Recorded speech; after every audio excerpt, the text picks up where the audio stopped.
Have you ever watched a movie, heard a song, or played a video game that makes you feel like you're in the correct timeline? Like that feeling of disbelief that something can be just that good, and you have that feeling that whatever you just witnessed is going to stay with you for years to come, and it's going to become the new benchmark for everything that comes afterwards. Well, I just experienced something that gave me that feeling. I had high expectations going into Murder Drone's newest episode, and after the second episode, I didn't expect it to be that much better.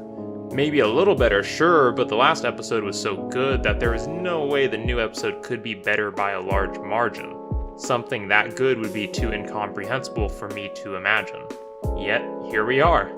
The third episode is out, and I still feel like I'm in one of those dreams that feels too good to be true, and I'm going to wake up any minute now. Spoilers ahead, but I assumed you've already seen the episode, so the warning is kind of redundant anyways.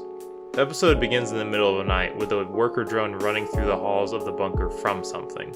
Her glasses shatter and she sees the security camera in the hall get turned around. Doll stands at the end of the hall and uses her powers to rip off the worker drone's arm. The worker drone screams in pain right before Doll takes out a cleaver and uses her powers to duplicate it into 3 cleavers and throws them, killing the worker drone. Uzi has a dream remembering her altercation with N and wakes up feeling guilty about the situation. She walks through the halls and notices the turned around security camera, a bunch of missing drone posters, and the bloodstains from the night before. Uzi quickly gathers up the missing girl posters and goes to her room to add them to her crazed conspiracy papers that she has on her ceiling, but when she gets there they are all missing. Khan hides all the papers in what I assume used to be Uzi's mother's room. Uzi confronts her father enraged at what he did, telling him that he was never there for her and that he's probably better off at this point not even trying to help now. Uzi leaves to talk to N, but notices a human skeleton wearing a dress brought from the outside. She asks Khan why he brought that in, and he tells her that she is forbidden from talking to the murder drones, and the dress is for the prom he has arranged for her to go to with her classmates. The classmates Khan made the arrangement with are none other than Lizzie and Doll, who walk into the room much to Uzi's dismay. Meanwhile, in the murder drone ship, V is trying to convince N to dress up with her for the worker drone's prom, manipulate Uzi into letting them in, and finally murder all the worker drones. Unsurprisingly, N is completely against this and asks V if she is even a little bit curious as to what they are after witnessing Jay's transformation into the absolute solver after she died. V seems unsettled by the prospect and proposes to N that if he and Uzi stop looking into it, she will only kill the necessary amount of worker drones for her and N to survive. N doesn't take up her offer and probes her for any information that might be helpful, with V's response being a quick claw swipe decapitating N and leaving the ship. Lizzie and Doll bring Uzi to Doll's home and send her to the bathroom to get changed. Uzi notices in one of Doll's trash cans a bunch of crumpled up missing girl posters just like the one she gathered earlier, instantly making her weary of the situation she's in. Inside the bathroom after getting changed, when she looks in the mirror, her eye glitches into the symbol from the last episode, shattering the mirror. She hears through the wall Lizzie telling Doll to kill Uzi and that she's going to let in V and meet her at the prom. Uzi then notices blood dripping from behind the shower curtain and pulls it aside to reveal dozens of shattered mirrors covered in blood. Before Doll enters the bathroom, Uzi stacks the mirrors on top of each other so she can climb them and escapes through the vents. N finishes regenerating and panics knowing that V left to attack the worker drones, but before he leaves makes sure to put on the suit that V wanted him to wear for her plan. He flies to the front of the bunker and runs into Uzi, who's in the middle of trying to escape. N still thinks Uzi is scared of him and tries to remain distant and tries to leave, but Uzi stops him, awkwardly asking him to help her and be friends again, causing her to blush. N is elated that they are friends again and hugs Uzi, which she slips out of, but is still blushing and can't help but smile. At the prom itself, Lizzie takes the stage to announce the new prom queen, but since all the council members and candidates were murdered by Doll, Lizzie announces V as the prom queen as she descends from the ceiling. Everyone is horrified at first, but Lizzie assures them that she means no harm and is her new friend. V grins, saying that friends are easy to manipulate, and pulls out her guns, but stops realizing that she has been elected prom queen. Lizzie orders everyone to clap for V, and V can't help but enjoy the moment for the time being, and approaches the microphone that has a dread X right where she will stand. Doll in the crowd begins to laugh as V approaches the spot, and begins to use her powers, but is interrupted by Uzi and N smashing through the ceiling.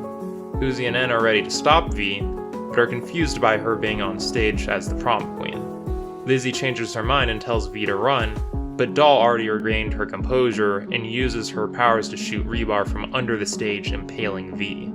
Doll uses her powers to give V flashbacks to the night that she killed her parents to make V understand why she's doing this.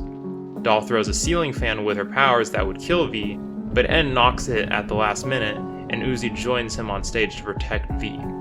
Doll is confused that Uzi would even help the murder drones since they killed her mother, and asks Uzi's reasoning.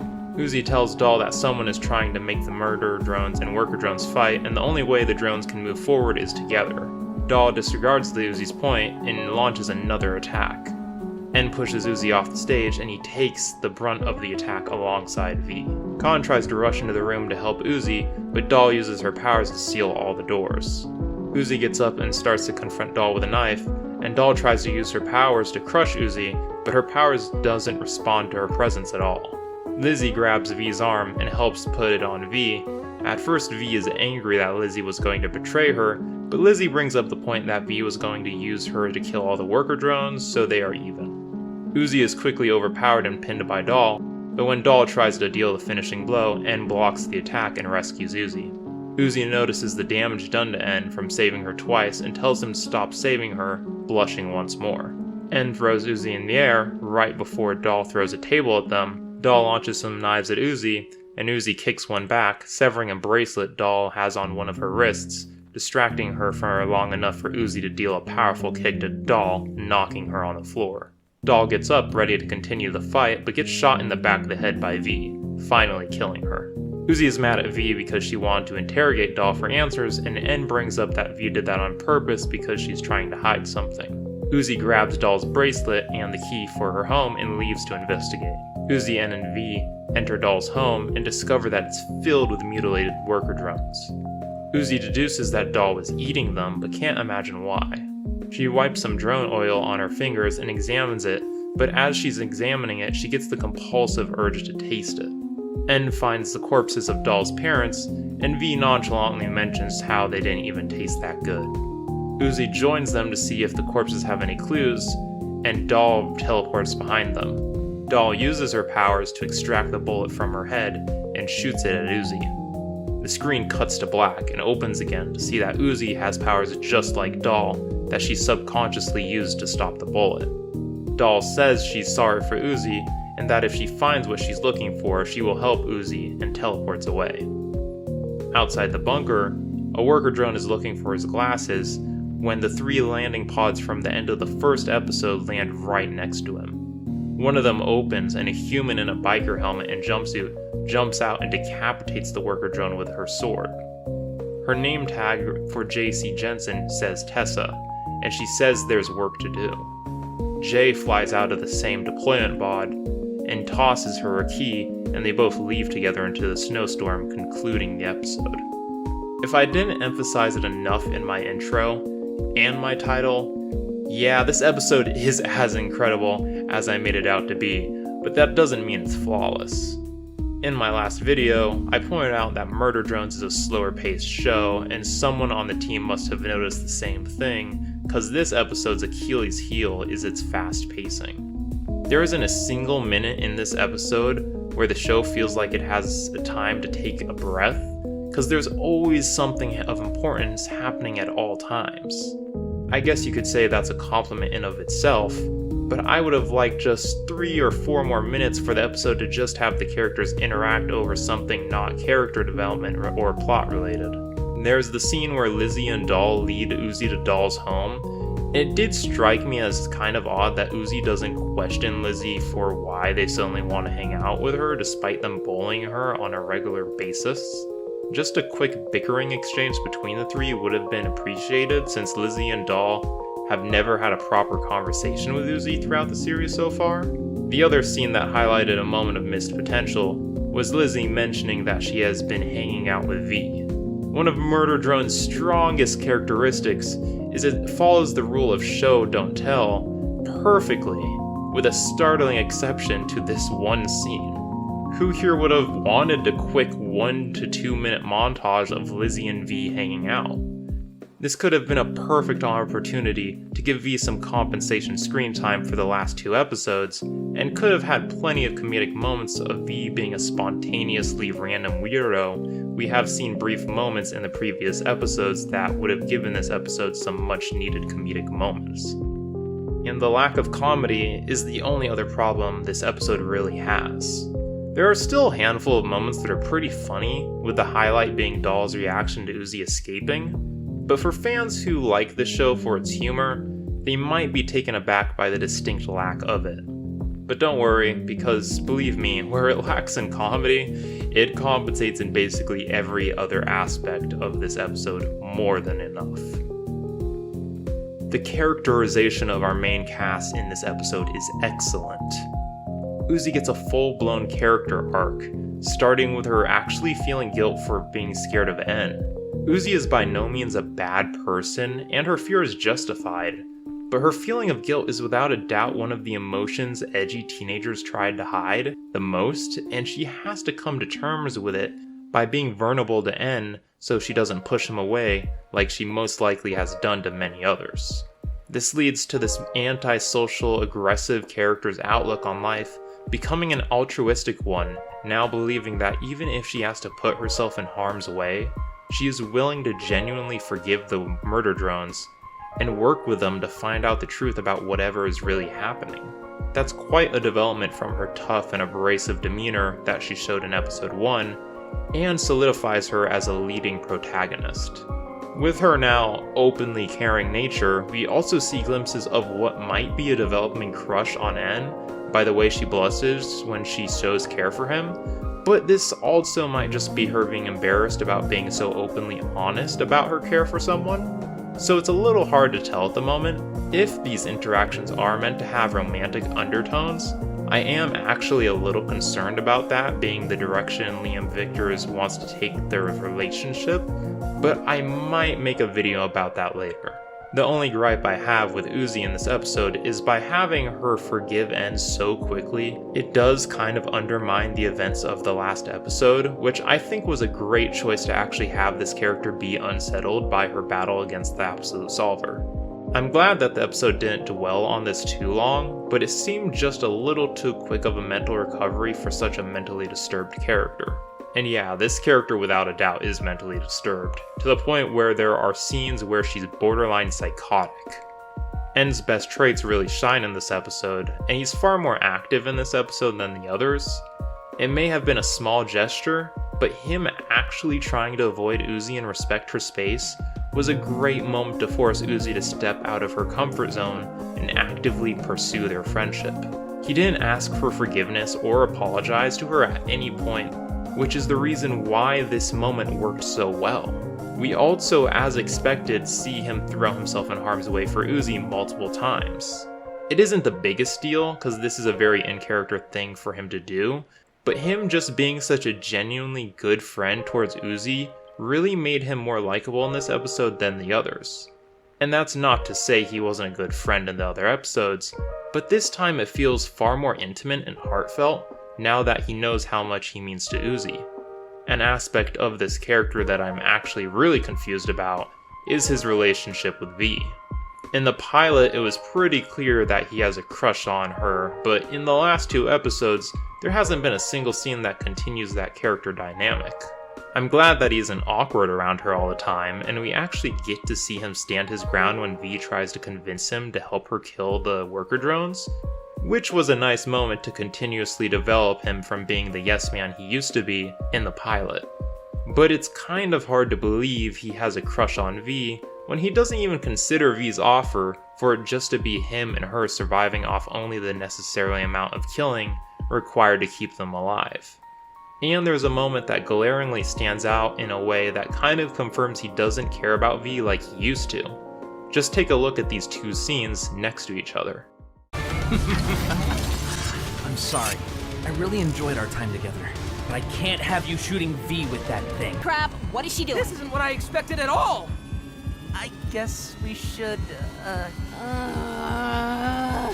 N used to want to protect V, but in this episode, V is impaled by rebar and is about to be executed, and N shows no alarm or urgency to the situation.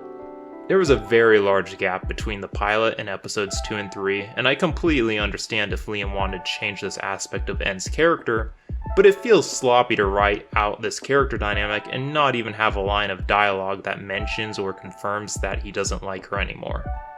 Also, I'm pretty sure someone like N wouldn't say this to someone he has a crush on. Didn't even taste that good. V, you kinda suck. Speaking of V, she finally gets the screen time that she's been long overdue for, and she even gets some light character development. When V is brought on stage, she finally gets the opportunity she has been waiting for to slaughter the worker drones, but actually stops to be elected prom queen. This could have been done for laughs rather than something to be heavily read into, but a psychopathic character like V taking in the moment insinuates that she probably doesn't get much positive attention in her life, and it's a nice change for her not to be seen as a monster. We also see that she is more than likely traumatized by her upbringing, seeing that she gets pretty serious when N starts to try to pry into their past. She even shows some respect for N by saying she's doing what's best for him, which could imply that the offer she made N earlier might have been a genuine one and not her trying to manipulate him, which, as we see with Lizzie, isn't something she has any problems doing. It is interesting to note that she even makes the offer to N, since what she wants in return is N to free her, even though she's fully capable of escaping whenever she so pleases. Among all of these developmental moments, I still appreciate that V is still being kept as such an insensitive character when it comes to murdering worker drones. She actively tries to utilize Uzi's lack of friends for her plan to kill her and the worker drones, and shows no remorse whatsoever for killing Doll's parents.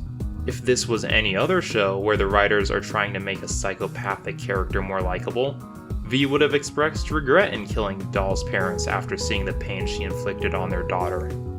But nope, she just casually mentions how they were barely even worth it due to them simply not tasting good. It's really impressive that Liam is simultaneously softening the character by showing that she has trauma and might just want attention, but at the same time emphasizes just how little she cares for her worker drone life, all while making sure that her personality doesn't feel inconsistent.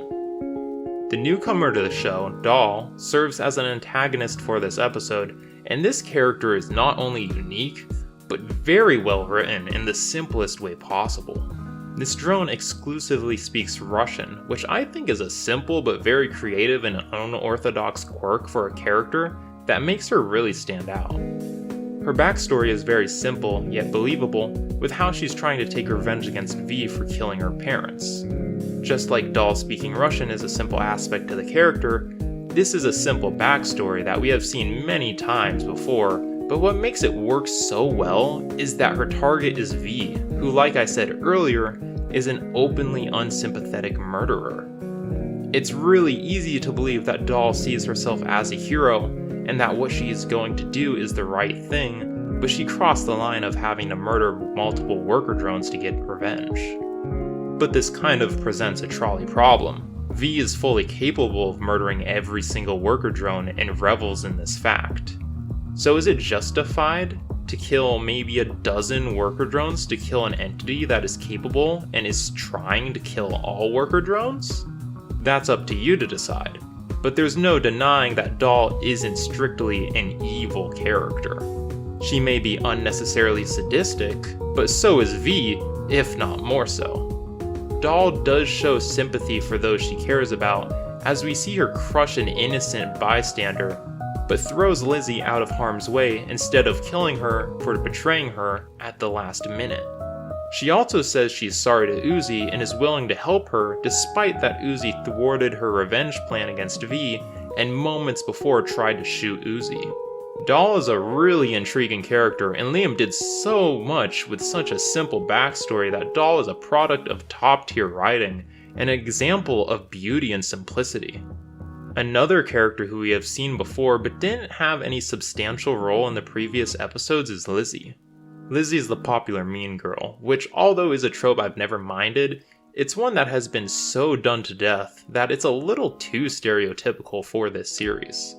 As far as how mean she is, well, she wishes that Uzi died in the first episode. She called Doll an idiot after she just told her that she watched her parents die. And she has no qualms about helping Doll murder innocent girls to help carry out Doll's plan. Just like Doll, I would like to think she has an end justifies the means mentality, but at the last minute she tries to warn V of Doll's plan, with her only reasoning that V is hotter than Doll. Just like V, she will probably get some screen time that fleshes out her character more, but at the moment I can't even begin to imagine what this character's justifications are for her helping and then betraying Doll. I hope that moving forward it's revealed that she genuinely enjoyed being friends with V, and there will be some twisted friendship between the two, which would be another great character dynamic for V to have, and maybe even have someone to confide in while balancing out the friendship in a way that doesn't make Lizzie just feel like she was written to be an accessory to V. The last character of note is Khan, who after the events of the last episode seems to be taking his parenting more seriously. He tries to stop Uzi from focusing on the murder drones by getting Uzi into a social setting to make some normal friends, which I think everyone can attest that, when you are a teenager, would be infuriating. But it's actually not a terrible attempt to help, and he's at least actually putting effort into being a parent, which is something he seemingly didn't do much of beforehand. His standout moment is when Uzi stands up to Doll. Khan tries to run into the room to help, but Doll locks him out. This is a clever contrast to the first episode. When Uzi was in danger, he left her for dead by locking himself out. Khan still has a long way to go as a character, but this episode was a great first step in the right direction for him. Every single character was presented amazingly, with almost everyone getting character development and standout moments. Uzi underwent a great and meaningful character arc, N's best qualities were highlighted, V got some screen time she needed, and it was used to build up more mystery alongside highlighting traits that we knew about her while discovering new ones. Doll is an astoundingly well-written character that I can't wait to see more of. Lizzie has potential to have some very interesting interactions with the main cast, and brings out sides to them that we have never seen.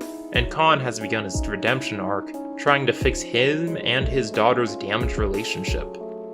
No character felt left out. Well, besides Thad, but I have no idea what importance that character has. And everyone has some role to play in setting up or being a part of Uzi and Doll's confrontation with each other. I think that despite how well the characters were handled, though, that's not what makes this episode so unbelievably great. It does one thing better than most web series I've seen, and that is it grabs hold of your attention and never lets go. Just the beginning of the episode alone immediately makes sure you're going to pay attention by opening on a surprisingly brutal scene of a worker drone being dismembered and murdered. The first thought that goes through your head is why Doll would even do this since she's a worker drone. It piques your intrigue so effectively that the scene is still playing in your mind even after it's over. Not even 2 minutes go by before we are led to yet another mystery to be solved on who Nora could be. It might not take the viewer a long time to figure out who she is, but once again makes the audience actively think for a moment instead of having everything explained to them. It also brings up the mystery of what Nora's kooky insane stuff is. Seeing the leftover remnants of a mystery left unsolved is always a great way to feed theorists and further intrigue the viewer. After an emotional scene between Uzi and Khan that highlights just how bad of a father Khan was, you get the mini surprise of Lizzie and Doll being the classmates that Khan has arranged Uzi with. I couldn't help but wonder why Lizzie and Doll would want anything to do with Uzi, since from all we know they don't like her, which once again gets the viewer thinking. Before we get an answer, however, we switch to N and V's perspective. This is where we learn that V knows more than she's letting on, not only adding more intrigue, but also giving V fans something to obsess over. As we once again cut to Uzi's perspective, the creepy ambience of Doll's home and the fact that we know she's a serial killer makes the situation very tense. As we switch back to V and N again, when V decapitated N, I was at first, oh, this is a nightmare sequence. And then the scene kept going, and it probably took like 6 to 10 seconds of my mind processing what happened to remember that N can regenerate. I'm usually pretty hard to surprise when it comes to media, but the quickness of the scene and the show's reliance on making the viewer use their noggin to remember a world-building aspect from the pilot episode was genius. Then there's the bathroom scene, where we get some artistic sound mixing of piano key being synced with the drops of blood dripping from the shower curtain, which is just so unnecessarily tasteful that not even some Hollywood blockbusters go that little extra mile to add details like that. Without a doubt, the biggest spectacle scene is Uzi's fight against Doll. The auditorium with dance music playing to the backdrop of dimmed lights and colorful disco spotlights is an atmospheric setting that isn't over-detailed and has plenty of objects for Doll to use in her fight, keeping things interesting. It's the perfect setting for a psychic character, since more often than not, characters like her rely on being inside buildings so they have a variety of items to use as weapons. It would be pretty hard to imagine this fight would be nearly as interesting if this fight occurred in a warehouse or in the middle of a field. I have to admit, once the fight was over when V shot Doll in the back of the head, I was actually mad. I thought this was a Jay's situation all over again, except this time it would have been more upsetting since Doll is a much better written character. They even did the thing where they have a shot that showed her corpse on the floor while V made a quip, which in most media is a signal that the character is really dead, which was a masterful use of manipulating the viewer's preconceptions based on a modern media formula everyone expects. But even though the Uzi and Doll fight was very good, the true masterpiece of this episode is the investigation of Doll's home that comes afterward. The moment Uzi, N, and V enter the room, we see countless amounts of worker drone corpses and disembodied limbs everywhere. This unsettling, grotesque backdrop sets an eerie mood as the team investigates, keeping the viewer ever so slightly on edge. Then we see Uzi staring at drone oil on her fingers, and the background music cuts out to being replaced by a high-pitched white noise as the camera focuses on the oil glistening on her fingers, and then cuts to Uzi's open mouth. The camera cuts away to N calling Uzi over, and she takes her fingers out of her mouth before she comes over. This scene is fantastic. The white noise in the background makes it clear something very important and more likely bad is about to happen, building up the viewer's anticipation. The camera does all the talking as there is no one but Uzi to witness what she's about to do. And then the buildup is killed by the camera cutting to N, and in the background, in a look away and you'll miss it moment, we see Uzi casually take her fingers out of her mouth with no acknowledgement of it whatsoever. Uzi just did something that could become a huge character trait down the line, but instead of anyone making a big deal out of it, it's played out like it's no big deal after it was built up to be. This is how you effectively subvert expectations in a way that makes the viewer do a double take and rewind a few seconds just to confirm what they think they just saw. And not even 20 seconds later, in the most unexpected twist of the episode, Doll teleports behind them after I think just about everyone was convinced she was dead, pulls the bullet out of her face, aims it at Uzi, and shoots. The camera cuts to black, and usually that means that something terrible just happened. Of course, Uzi is not dead because she's the main character, so that could only mean that either N or V took the bullet for her, and one of them is either going to die or be extremely injured. But once again, all expectations are thrown out the window, as it's revealed that Uzi stopped the bullet with the same power Doll has. By the time Doll reappears, the viewer is still processing what Uzi did before. Then we get a moment of suspense on what happened after Doll shot, only to reveal another character-defining twist, followed just seconds after by Doll leaving right after saying some cryptic lines, creating yet another mystery to theorize about. All of that happens in less than 1 minute. And of course, because the show isn't satisfied with 3 major twists within 1 minute, the episode ends with a reveal that Jay is somehow still alive, alongside Tessa, who is one of the humans we saw in N's flashback at the beginning of episode 2. This episode was just unnecessarily captivating, whether it be the twists, the horror scenes, the mysteries, intertwining the music with what's happening on screen, the action, or the character development. There's always something happening that leaves an impression on the viewer so that they have multiple things to think about once the episode is over. This effectively makes the viewer think about so many things afterwards that the few flaws the episode does have are one of the last things worth thinking about. As for my opinion on Jay being back again, because whenever you have expectations for how the show is going to progress, it never goes that way, because the show refuses to be predictable, I'm happy she's back, but it kind of undermines the entire purpose of the Absolute Solver from the last episode. What's the point of having this advanced repair program if even when it fails its job, the character was trying to bring back comes back regardless?